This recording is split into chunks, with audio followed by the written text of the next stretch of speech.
কাল ভোট কেন্দ্রে কেন্দ্রে যাচ্ছে নির্বাচনের সরঞ্জাম। কিছুক্ষণ আগে আপনাদের জানাচ্ছিলাম ভোট ঘিরে নিরাপত্তার চাদরে ঢাকা সারা দেশ। এই মুহূর্তে ঠাকুরগাঁয়ে আছেন রিপোর্টার হাসান ওয়ালি, খুলনায় আছেন আব্দুল্লাল মামুন রুবেল এবং সিলেটে আছেন ইকরামুল কবির। সরাসরি প্রথমে যাচ্ছি ওয়ালির কাছে। ওয়ালি, অবসান আগামীকাল ঠিক এই সময় অর্থাৎ আরও 1 ঘন্টা আগে কিন্তু ত্রয়োদশ জাতীয় সংসদ নির্বাচন এবং গণভোটের ভোট গ্রহণ শুরু হবে। আমি এই মুহূর্তে রয়েছি উত্তরের জনপদ ঠাকুরগাঁও জেলা এবং ঠাকুরগাঁওয়ের 5টি উপজেলা নিয়ে গঠিত মোট 3টি সংসদীয় আসন, যেখানে 417টি ভোট কেন্দ্র রয়েছে এবং তার মধ্যে কিন্তু 201টি অর্থাৎ প্রায় অর্ধেক ভোট কেন্দ্রকে ঝুঁকিপূর্ণ হিসেবে ঘোষণা করেছে জেলা রিটার্নিং কর্মকর্তা। আমি এই মুহূর্তে রয়েছি ঠাকুরগাঁও উপজেলা পরিষদ কার্যালয়ের সামনে। এটি ঠাকুরগাঁও 1 আসন, সদর আসন, যেখানে বিএনপি মহাসচিব মির্জা ফখরুল ইসলাম আলমগীর প্রতিদ্বন্দ্বিতা করছেন। এখানে জামায়াত ইসলামীর প্রার্থী রয়েছেন দেলোয়ার হোসেন সহ জেলার যে 3টি সংসদীয় আসন রয়েছে সেখানে মোট 20 জন প্রতিদ্বন্দ্বিতা করছেন। মোট ভোটারের সংখ্যা 12,05,000-এর কিছু বেশি, অর্থাৎ এই ঠাকুরগাঁও 1 আসন যেখানে আমি দাঁড়িয়ে রয়েছি সদর আসন, এখানেই ভোটার সংখ্যা 5,07,000-এর কিছু বেশি। জেলা প্রশাসন থেকে জানানো হয়েছে সবশেষ যে প্রস্তুতি সেটি সম্পন্ন করা হয়েছে। যেই উপজেলা পরিষদের সামনে আমি রয়েছি, একটু পরেই কিছুক্ষণ বাদেই এই জায়গা থেকে উপজেলার যে 185টি ভোট কেন্দ্র রয়েছে ঠাকুরগাঁও 1 আসনে, সেখানকার যে ভোটের সরঞ্জাম সেটি বিতরণ করা হবে। যেই ব্যালট সহ অন্যান্য যে সরঞ্জাম সেটি কিন্তু এরই মধ্যে এসে পৌঁছেছে, আমরা জানি। সেটি এখান থেকে যারা দায়িত্বরত কর্মকর্তা রয়েছেন তারা নিয়ে যাবেন এবং এরই মধ্যে ভোট কেন্দ্রগুলোতে সিসিটিভি সহ ক্যামেরা সহ অন্যান্য যেই আনুষ্ঠানিকতা রয়েছে, যে প্রস্তুতি রয়েছে সেটি সম্পন্ন করা হয়েছে। জেলা জুড়ে গতকাল থেকে আমরা দেখেছি আইনশৃঙ্খলা রক্ষাকারী বাহিনীর সদস্যদের তৎপরতা। অর্থাৎ সব মিলে কিন্তু এখন পর্যন্ত ঠাকুরগাঁওয়ে কোনো ধরনের বড় ধরনের অপ্রীতিকর কোনো ঘটনা সেটির খবর আমরা পাইনি। মোটামুটি শান্তিপূর্ণ পরিবেশ কিন্তু এখন পর্যন্ত বজায় রয়েছে। সবাই প্রত্যাশা করছে যে দীর্ঘদিন পর একটি প্রতিদ্বন্দ্বিতাপূর্ণ নির্বাচনের যে সুযোগ এসেছে, সব প্রার্থী, সব রাজনৈতিক দল এবং ভোটারদের সবার সহযোগিতায় শান্তিপূর্ণভাবে নির্বাচন আয়োজন করতে পারবে। জেলা প্রশাসন রিটার্নিং কর্মকর্তার পক্ষ থেকে কিন্তু তেমন আশাবাদ ব্যক্ত করা হয়েছে। দেশের অন্যান্য আসনগুলোর মতো কিন্তু আসলে এই জায়গাটিতেও বেশ কিছু, আমি শুরুতে যেমনটি বলছিলাম যে ঝুঁকিপূর্ণ আসন রয়েছে, এর মধ্যে বেশ কিছু অতি ঝুঁকিপূর্ণ আসনও রয়েছে।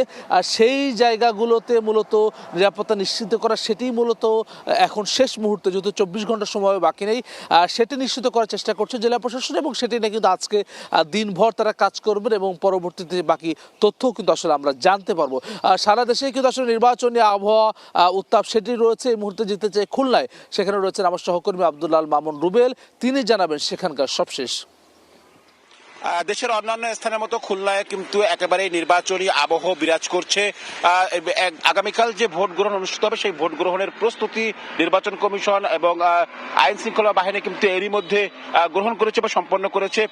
খুলনায় কিন্তু সকাল থেকেই আমরা দেখছি যে নির্বাচনের যারা প্রস্তুতি নির্বাচন কর্মকর্তা রয়েছেন তাদের আসলে জেলা রিটার্নিং কর্মকর্তা পর্যায়ে কিন্তু আসা যাওয়া শুরু হয়েছে।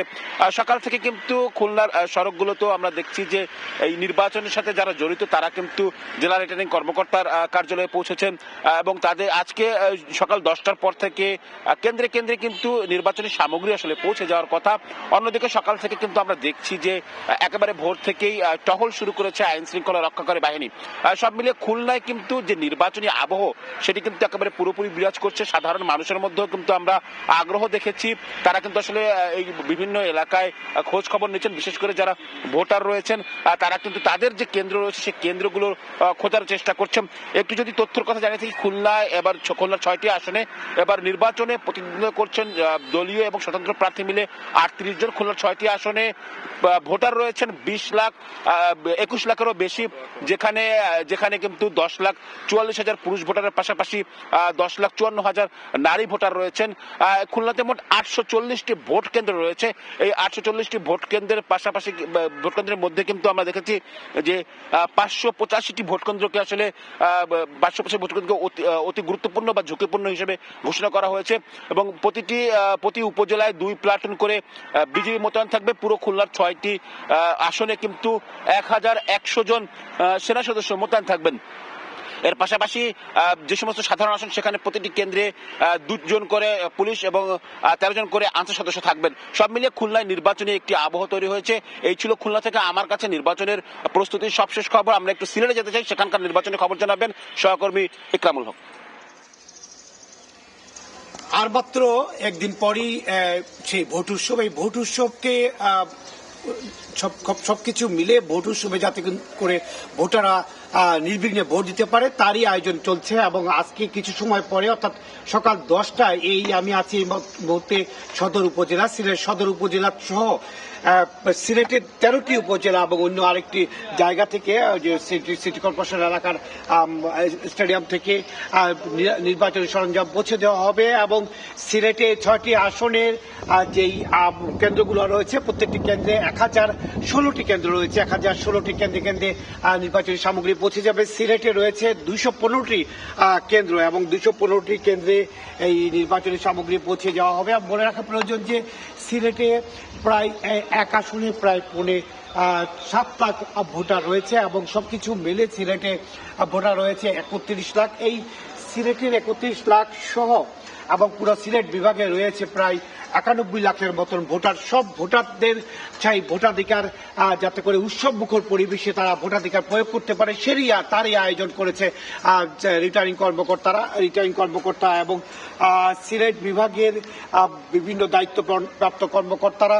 আমরা এই কয়েকদিন দেখেছি তারা শুধু ভোটের পাশাপাশি আমরা জানি যে এবার জাতীয় সংসদ নির্বাচনে ভোটের পাশাপাশি একটি গণভোটও অনুষ্ঠিত হবে এবং এই দুটি মিলেই যাতে করে ভোটাররা নির্বিঘ্নে এবং তারা ভোটাধিকার প্রয়োগ করতে পারে তারই আয়োজন করছে। এবং আমরা দেখতে পাচ্ছি এখানে ধীরে ধীরে বিভিন্ন কর্মকর্তা আসতে শুরু করেছে, পুলিশ সদস্যরা আসতে শুরু করেছে। ইতিমধ্যে আমরা গতকালকে থেকে দেখেছি পুরো শহর এবং পুরো গ্রাম প্রত্যেক উপজেলায় সেনাবাহিনী, বিজিবি, পুলিশ, র্যাব, আনসার সদস্যরা সব তারা টহল গতকালকে থেকে শুরু করেছে। এবং গতকালকে থেকে আমরা যদি বলি যে নির্বাচনী প্রক্রিয়া যেটা বা ভোট গ্রহণের প্রক্রিয়া গতকালকে থেকে শুরু হয়েছে। গণমাধ্যম কর্মী এবং পর্যবেক্ষকদের সেই যে কার্ড বলে সেই কার্ড বিতরণ করা হয়েছে এবং যার যার দায়িত্ব আছে সব দায়িত্বই গতকালকে বন্টন করে দেওয়া হয়েছে। এবং প্রত্যেকটি জায়গায় আইনশৃঙ্খলা বাহিনীর সদস্যরা প্রত্যেকটি কেন্দ্রে প্রত্যেকটি বুথে যাতে করে কোনো ধরনের সমস্যার সৃষ্টি না হয় সেদিকে লক্ষ্য রাখছে প্রশাসনের পক্ষ থেকে। এবং আমরা দেখেছি যে রিটার্নিং কর্মকর্তা সহ অন্যান্য যে প্রিজাইডিং কর্মকর্তা তারা স্ব দায়িত্ব পালনের ব্যাপারে ইতিমধ্যে সমস্ত আয়োজনে তারা নিয়োজিত রয়েছেন। মোটামুটি এই ছিল কালকে থেকে যে ভোট উৎসব শুরু হচ্ছে এবং আজকে সেই কেন্দ্রে কেন্দ্রে ভোট সামগ্রী পৌঁছে যাবে এবং নির্বাচনী সামগ্রী পৌঁছে যাবে তার সবশেষ খবর। ঠাকুরগাঁও, খুলনা এবং সিলেট থেকে আমাদের সহকর্মীরা জানাচ্ছিলেন নির্বাচনের আগের দিনের সবশেষ যে পরিস্থিতি থাকে সেই পরিস্থিতি নিয়ে।